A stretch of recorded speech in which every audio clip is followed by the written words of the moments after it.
Welcome back, everyone, to the Deep Dive. Ready to explore something incredible. Today, we're diving into the science of intelligence. Ooh, that's a big one. Yeah, it is. And we're not just talking about any intelligence. We're talking about both our own and the artificial kind we're building. Right, right. So, what even is intelligence? And how similar are these two types? And where's all this headed? Exactly. Big questions. And I'm excited to explore them. Me too. And we've got a fantastic guide for this journey. Joining us is Surya Ganguli, and he's approaching this from a really unique angle. Yeah, he's like a blend of physicist, mathematician, neuroscientist, you name it. Yeah, all that. So he's got some really thought-provoking insights into the future of AI and, what it could mean for us. Definitely. And he really dives deep into the differences between human and artificial intelligence, which I think is really key. Yeah, absolutely. Right. Because for all the progress AI has made recently, it's still pretty different from how we think. And those differences, well, that's where things get really interesting. For sure. Because it's in those differences that we can find clues to building better AI and also maybe even understanding our own brains better. Oh, totally. One of the things that really stood out to me going through the material was this idea of AI being a bit of a data glutton. Haha, data glutton. Yeah, I like that. Like imagine trying to learn a language, but instead of conversations and books, you're forced to sift through trillions of random words. Oh, I see. Just to grasp the basics. Right. And that's essentially what we're doing with a lot of AI right now. And humans. We learn a language on like a tiny fraction of that data. Yeah. 100 million words or so throughout our whole lives. Right. It's crazy how efficient we are. Even if you add in all the information passed down through evolution, it's still nothing compared to what AI is consuming these days. So why is there such a huge gap there? That's $1 million question. But I think simply throwing more data at AI, which is what we're doing now, that's not a sustainable answer. Right. It's like we're seeing diminishing returns, where each tiny improvement needs exponentially more data. Exactly. And Ganguly's research really dives into that. He's looking at, how we can make AI more selective with the data it uses. Oh, interesting. So picking out the good stuff instead of just guzzling everything down. Exactly. It's about quality over quantity, much like how we learn best. I mean, think about it. You don't cram every fact into your brain, right? You try to understand the core concepts and make connections. That's so true.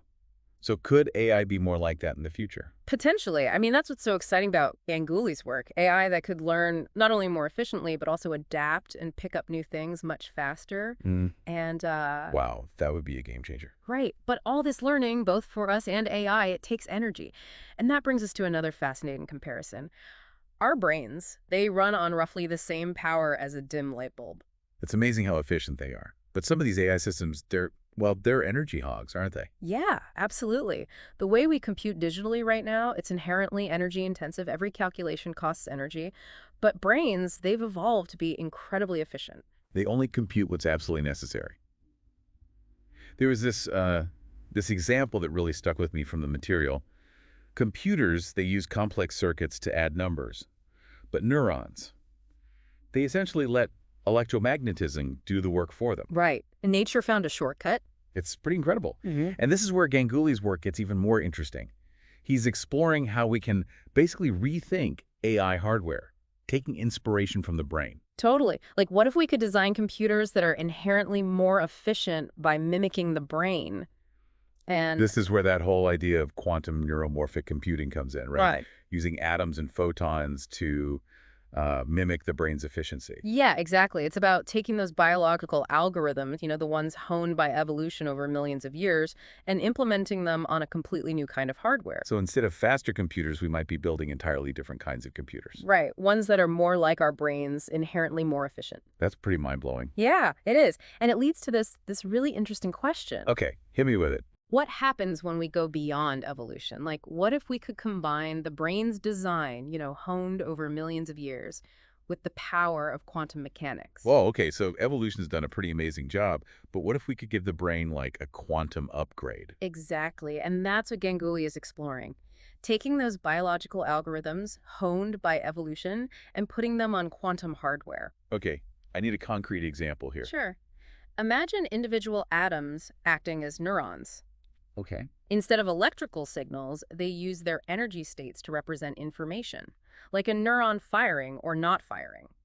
Okay, I kind of see that. So we've replaced neurons with atoms. Right, but what about the connections between them? The synapses? Yeah, good point. That's where photons come in. Photons. Particles of light. They can transmit information between these atom neurons at incredibly high speeds. So instead of electrical impulses, we've got light signals flashing between atoms. Exactly. It's like building a brain out of light. Whoa, okay.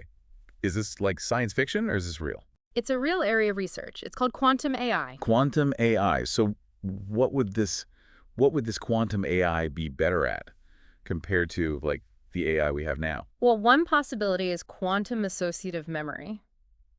Okay, I'm not familiar with that one. So it could completely revolutionize pattern recognition. How so? It would let AI make connections and retrieve information in a way that's much more efficient, much more powerful. So it's not just speed, it's about Yeah. making connections that regular computers struggle with.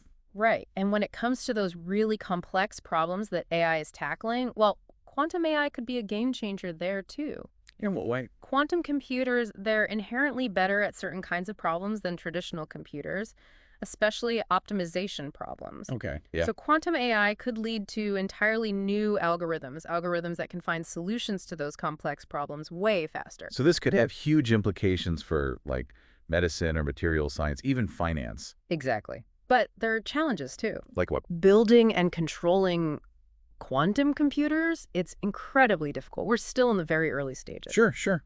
It's a long road ahead, but the potential is definitely there. Absolutely. But let's shift gears for a second Okay. and talk about another challenge AI faces. Okay. Explainability. Explainability. AI is great at giving us answers, but sometimes it's like a magic trick. We don't know how it got there. It is, yeah. It's like having a friend who can solve any Sudoku puzzle in seconds, but can't tell you how they did it. Haha, exactly. Impressive, but frustrating. Totally. But here's the interesting thing. Okay. This black box problem, it could actually help us understand our own brains better. Wait, hold on. How does that work? How can something we don't understand help us understand ourselves? Well, if we can build an AI that does what our brains do, but in a way that we can understand, I see. it could give us clues about how our brains work. So by creating AI that mimics us, we might actually stumble upon the secrets of our own intelligence. Right. And there are already some really cool examples of this. The article talked about how AI helped understand how our retinas detect motion. Oh, right. Even at a basic level, our retinas can tell when something is moving in a way that's physically impossible. Exactly. Like an object stopping without any force acting on it. And AI helped pinpoint the exact neural circuit in the retina that's doing that. So AI is like giving us a new language for understanding our own brains. That's a great way to put it. But maybe even more mind-blowing is the research on merging minds and machines. Yeah. Direct communication between our brains and AI. Is that really possible? It is. And the article talked about decoding images from a mouse's brain, basically seeing what the mouse sees. Yeah. And wasn't it interesting that the blurriness of those images, it wasn't because of the AI? Right. It's because mice have pretty low-res vision. Exactly. Yeah. And even crazier, Ganguli's team, they managed to induce hallucinations in the mouse. Hallucinations. By manipulating just 20 neurons. Whoa, hold on. They made the mouse see things that weren't there by just tweaking 20 neurons. Exactly. Which makes you wonder how much of our reality is based on the activity of just a handful of these tiny cells. That's wild. And what are the implications of this? Where could this lead? The possibilities are pretty mind-boggling. Imagine being able to treat brain diseases by interacting with the brain directly, Oh, or wow. restoring lost senses like sight or hearing, Wow. or even enhancing our own cognitive abilities. It's like something out of science fiction. It does, but it's a future that scientists like Ganguli are working towards. A future where the line between human and machine, between mind and AI, could get really blurry. Yeah, it really makes you think, doesn't it? Where does all this lead? I mean, we've talked about AI being a data glutton. Mm. We've talked about the possibility of quantum computers that are more like our brains. Right. And then we're talking about, like, literally merging our minds with machines. It's a lot. It is. But I think that's what's so fascinating about this whole area of research. You know, it's not just about building cooler robots or Yeah. more powerful computers. It's about understanding, like, what intelligence even is. Exactly. AI is almost like holding a mirror up to our own minds. I like that, yeah. You know, it makes us ask these really deep questions that we've been thinking about for centuries. What does it mean to be intelligent? What does it mean to be human? And as we keep developing AI, these questions are only going to get bigger. Right. Like if we can Right. create machines that think, that learn, maybe even feel. Then what does that say about us? Right. It's a huge question. And there's not really an easy answer, Not at all. but it's a question we need to be asking. Absolutely, especially now. Well, we still have the chance to shape the future of AI. Exactly. And that actually brings me to something I wanted to leave you with today. Okay, I'm all ears. Something to ponder. Okay. If we do succeed in merging our minds with machines, Right. if we get to that point, Yeah. what will it even mean to be human in the age of AI? Whoa, that's a big one. Yeah, It makes you think about all the potential, the benefits, and the possible downsides. definitely a double-edged sword, Yeah, but a conversation we need to be having now. for sure. You've given us a lot to think about today. Thanks for sharing your expertise with us. Oh, it's been my pleasure. Yeah. And to everyone listening, I encourage you to, keep digging into this topic. There's so much to explore. Yeah, absolutely. And if you're as fascinated by this as we are, be sure to check out the full article. Right. There are even more insights from Surya Ganguli there. Yeah. Really makes you think about AI and, the human mind in a whole new way. It does. So until next time, keep exploring, keep learning, and keep diving deep into the mysteries of the universe. We'll catch you on our next deep dive.